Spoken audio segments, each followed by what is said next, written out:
there as well now. Well, I'm expecting this gap to really shrink now on the approach to this final climb. That push for position, keep the sprinters at the front, give them a little bit of room to slide backward if needed. Save the legs as much as possible. The Unibet Rockets on the left-hand side with Lucas. And Decathlon now we see coming through the middle with NSN as well, with Nylands there. He's doing a good job bringing them over, but here is the right turn now coming in. Heregaard's. Yep, it's narrow indeed. So it's going to be 600-700 meters to the top of this. The steepest ramp is around 11%, and at the top you're going to take a right. There we go, 700 meters. Dongelstraat, 34 meters altitude gain, and 9% is the steepest gradient.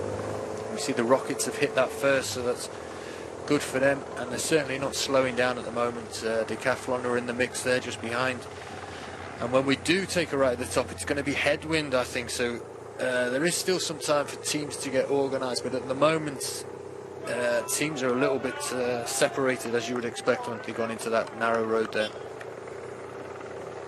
Yeah, and it is a headwind blowing around 13-14 kilometres an hour, and they are straight into the, hitting them right in the face as the back door is open in the peloton. Riders being jettisoned.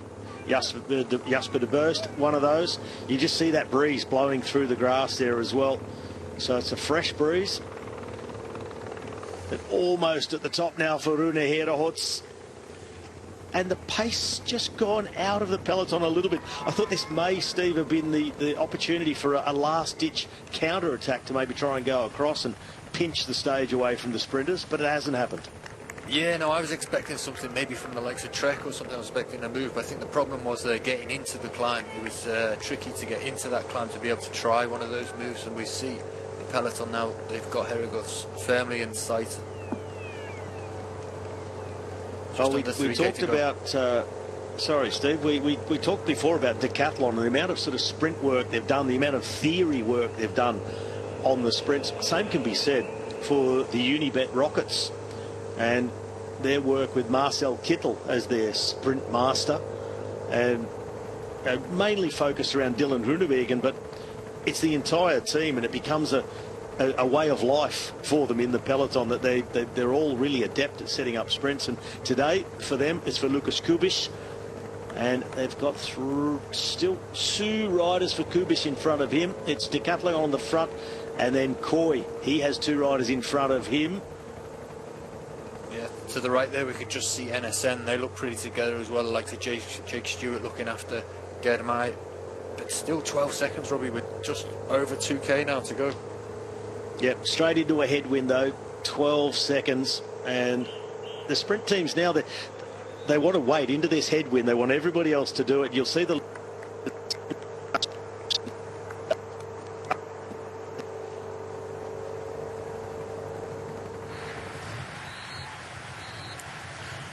Yeah, you were talking earlier, Robbie, about what you would do in this situation, and you were talking about it's about timing, it's about momentum, it's about holding position and making sure that you're together with your team, and once you get within range, opening the gas. And we see all these teams are doing that. And Astana we see now on the right, and they'll be going for Canter. On the left is Uno X. In the middle you've got Decathlon, and it looks like Tom Crabber there in the middle with a yellow and blue jersey, and NSN are doing a good job. They've still got three riders in front of Germay as the kilometre flag comes into sight now for Heerehorst. Well, there is their prey in front. Heerehorst just hanging in there, and he's going to get under the red kite for the final kilometre. Right of screen in the background, Uno X Mobility. Left is XDS Astana for Max Canter. Up through the middle now for Biniam come NSN. Still no sign of Alpecin Premier Tech for Jasper Philipsen. Also not of Soudal-QuickStep for Tim Merlier. Right in the middle was the team. Yep. Astana at the moment, they look really together on the right hand side, and we still can't see Merlier, not from this shot at least anyway. Heerehorst, it's going to be a close one indeed. It looks a little bit chaotic there behind. We see Picnic Post in the middle. Still NSN, they've moved to the middle of the road now with Germay. Astana on the right with two riders still in front of Max Kanter, and now come Alpecin, it looks like on the left-hand side, Alpecin are making a late charge for this, and Heregaards, is he going to make it?